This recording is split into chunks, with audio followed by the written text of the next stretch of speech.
Welcome back to another automation breakdown where we break down automated solutions for your business needs. I'm your host, Chris. Inside of Power Apps, the last video I made is how to take a single line item and be able to make some edits and then ask the user if they want to confirm the changes. And then when you click on submit, it saves those changes. However, in today's video, I will be going over how to take multiple line items, making different changes to these line items. And as soon as I click on submit changes, you'll see that submit changes for 4 items. It will log those changes in and prompt us with a submit or a cancel. In this case, I will click on submit and all of those line items are now changed. All in one go, it's all patched into the background data source. Now, if that sounds good with you, let's hop over into Power Apps. All right, let's do this one last time. If you did watch the video on how to take a single line item, update those contents, it will be the same settings that we will use here, as well as some of the same general setup. So just going to settings, going over to updates, and then making sure that modern controls and themes is turned on, as well as making sure that you are using one of the latest versions, the authoring versions of Power Apps. I've also connected this Power Apps to my background data source, my active employee roster. And within this main container, I will go ahead and connect this to a blank vertical gallery. Add this to my background data source, active employee roster, and you will notice that a single line item is, well, pretty big. So I go over to template size and adjust Power Apps preset version of the template size, and I will manually adjust this to 50. Much like the last video, I will add in a text property, which will be the full name of the employee, add in a text input, place that just about right there, and then add in a drop-down box. The text input, I will update the defaults to this item dot position. For the drop-down, this is my background data source. I will be listing out all of the unique departments: business operations, engineering, executive, human resources, and operations. So inside of the items property, inside the modern drop-down 4, I will add in the business operations, engineering, executive, human resources, and operations. That's quite a mouthful. I know. We're working on it. These are just the items within the dropdown. Let's go ahead and add in the defaults to this dropdown. So I'll go over to defaults, add in our curly brackets, value, and this item dot departments, and close our curly brackets. Again, a lot of the same setup that we did in the last video, but this is where we take a slightly different turn. Inside of this line item, let's go ahead and add in a checkbox. And I will add that right at the beginning. Get rid of our label since we don't really need that. And then our width, we will change this over to, let's just say, 50. Still within the checkbox, let's go over to OnCheck, and we will make a brand new collection called Call Items and say this item. We will collect all the information from this item every time that someone checks this box. As I start to add checkboxes here, let's go back over to this collection, click on Call Items, and you'll see 3 items added to this list. You'll see Paisley, Audrey, and Victoria, again, all added to this collection. However, if we start to uncheck these boxes, I'll go click on our collection one more time, you will see that, well, all 3 records are still added to this collection. So inside of this checkbox, now let's go over to on uncheck, and I will say the following: remove if. We are removing if within our call items, comma, this item dot ID is equal to ID. So now as we start to check some boxes here, I will double click on call items. You'll see 3 records here: Victoria, Lily, and Emily. And as I start to, let's say, remove Lily, double clicking on call items one more time, she is now removed from our list. However, we need to control what our users can and cannot edit. And right now, every single one of these is still editable. Inside of our text box, let's go over to our display mode, and I will say the following: if this item dot ID is it's inside of our call items dot ID. If this current item that we're working with is inside of our collection, comma, we want this to display mode edit, comma, if not display mode dot disabled. And now you see Victoria and Emily, because we have the checkbox, these are the only two editable items. As I click on, let's say, Lily, great, now she is our third editable item. Patrick, now our fourth. I'll go ahead and copy this entire display mode and go over to our dropdown, go over to display mode and paste that in. Now, what if we want to make edits to any one of these boxes? How will Power Apps recognize that the change had occurred?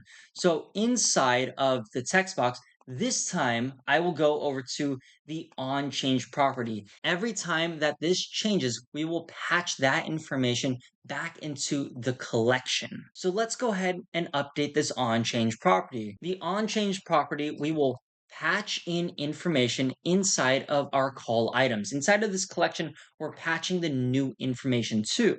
But which record are we patching this information to inside of our call items? Because if you remember, our call items currently has 4 different items in it. So which item are we going to reference? And to do that, we are going to look up inside of our call items, comma, where the ID from the call items is equal to this item dot ID. Close the parentheses. Now we've received the exact record that we're going to be modifying, comma, and what are we going to modify it with? Let's open up the curly brackets. And remember, we are modifying our position name. So position, and we're modifying the position with what contents, whatever the user puts inside of our text input for, and we will reference that as self.text. Close out the curly brackets, close out the parentheses. Let's go ahead and play, and I will update Patrick to senior analyst. And so as I double click on call items inside of Patrick's record, you will now see senior analyst added to his record. Let's now go ahead and update the dropdown with something very similar. Clicking on the dropdown, going over to the OnChange property, and we are going to add in, again, something very similar, patch inside of our call items, comma, and we are going to, once again, look up our call items, comma, where our ID is equal to this item dot ID. When we open up the curly brackets, I'll say departments. Again, we're modifying the department this time, and self dot selected dot value. Whatever the user selects, get the value of that. Close out the curly brackets, close out the parentheses. So now as I click on play, Patrick, I will update him to, let's say, instead of business operations, within operations, go over to our call items, do the drop down, and within this last record, which is Patrick's line item, you'll see the department updated to operations. Clicking back just on the gallery itself, I will go over to template fill and say if this item dot ID is in our call items dot ID, comma, color dot pale violet red, comma, if not color dot white. So each time that I click a record, the line item will be turned onto red just so that we can be able to modify this. However, look at Patrick. His line item was updated, but as I remove the item, well, he's still in operations. One final thing to make sure that your contents are always up to date. Let's go back inside of our checkbox, and on uncheck, we are going to reset the text input for and the modern dropdown for. So text input for and reset our modern dropdown for. So now as I click on Patrick and uncheck Patrick, it now goes to analyst back to business operations. Victoria, I will demote to admin specialist. Great. As I uncheck her because I did not save anything, it reverts back to senior admin specialist. Our collection now updates all the contents if you make a change. It unupdates it if you, well, uncheck the box. It also gives you the visualization that you are modifying this line item by highlighting it red. So now let's take all of those updates inside of our call items and be able to patch that all in one easy go into your background data source. Currently, I'm clicked on the gallery. Let me go ahead and click onto the main container, and I will add in, well, another container, horizontal container, turn off flexible height. I will reorder this by moving it up and adjusting the height property to 50. And this new container, I will add inside the gap. Mind the gap. And say 15. This container right here is where our buttons will live to either cancel out this transaction or submit the changes. So let me add in the first item here and add in this button. Go over to the text property and I will say submit. Clicking back onto the container, I will add in one more button at the end here.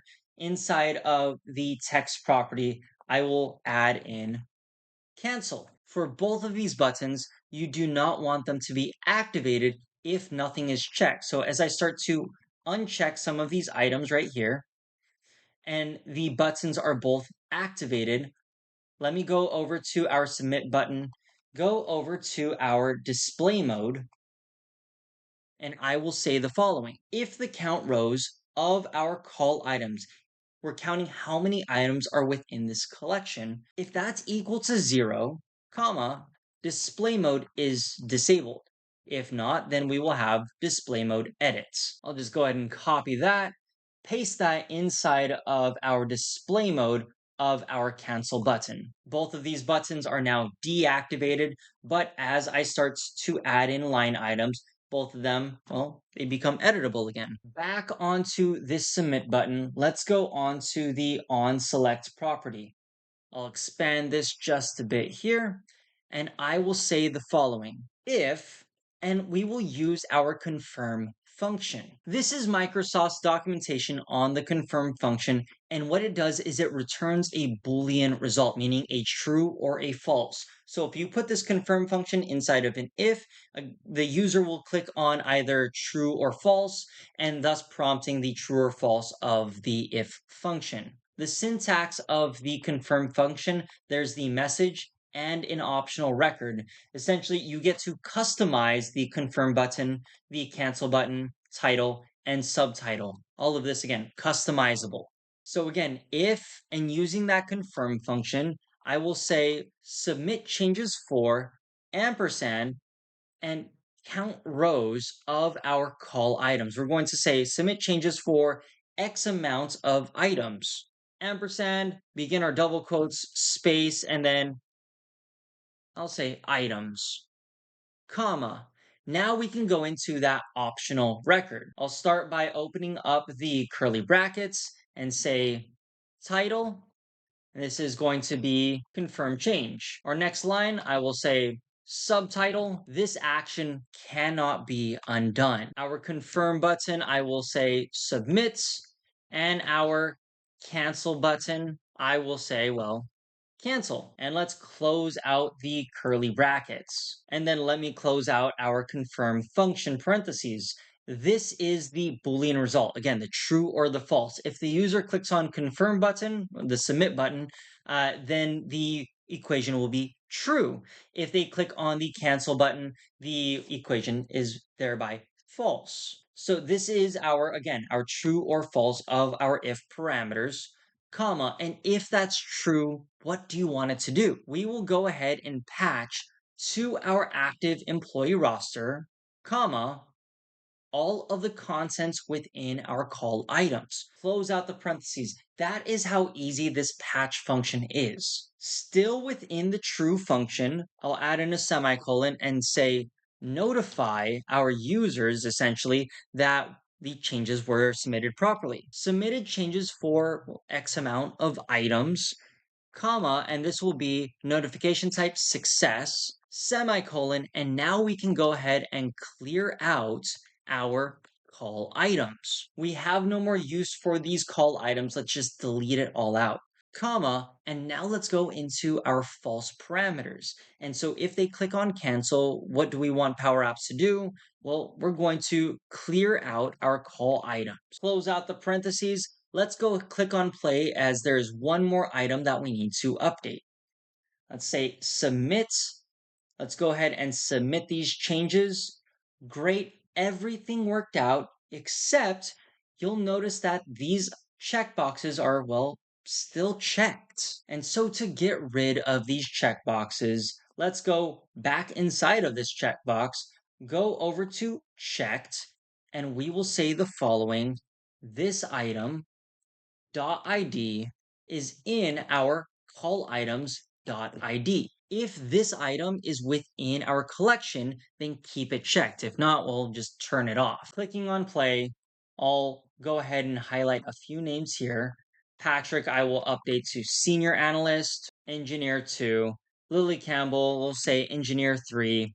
And then we will move you into Operations. Submit. Let's go ahead and submit the changes. Submitted changes for these 4 items. Everything was patched in just fine. The checkboxes all turned off, and even our buttons turned off as well. Now, let's go ahead and I'll add in a few more line items here, and let's work on this cancel button. We will say inside the cancel button, going over to the OnSelect property, and we will go ahead and clear our call items. Cancel. Everything clears out. I'll click on Audrey, say Senior Admin Assistant, cancel. However, you will notice that the senior still remains, so there's going to be one more item that we will need to do. Inside of our text input, we will go back over to the default, and I will say the following. We will now say in this default parameter, the coalesce of the lookup inside the call items, comma, where the ID is equal to this item.id, comma, and we will add in the position from that line item, comma. If not, this item dot position. And so what ends up happening is, as I click the checkbox, I will say Senior HR Business Partner, but as I click on cancel, it will revert back to HR Business Partner. Very similarly, let's go edit our drop-down box. Going back into our defaults, right before we add in the value, I will add in our coalesce and say lookup inside of our call items, comma, where the ID is equal to this item.id, snag in, we will open up the curly brackets, type in our value and the value of what's the department from that call items, close out the curly brackets, close out the parentheses, comma, and if none of that was true, we will have it say the value of this item dot department. Close out the curly brackets, close out the parentheses. Same thing, I will activate Audrey Wood, going to business operations, canceling out, and it reverts back to the original operations. So as I start to click on some items, making some updates here, let's say Engineer 2, Engineer 3, Business Operations, now Operations, Executive, now Human Resources, clicking on Submit. As I submit, all of the contents become updated. And as I click, let's say on Audrey here, moving her into business operations, submit, clicking on cancel, everything on this line item reverts back to the original contents. This method is a lot more fun because we're utilizing our OnChange property. Every time a user makes a change, it is really coming from the OnChange property and updating our collection. And that single collection is all patched into the background data source all in one easy go. Let me know what you think down in the comments. I love to hear your thoughts. Like, subscribe, hit that notification bell, and I will see you in the next video.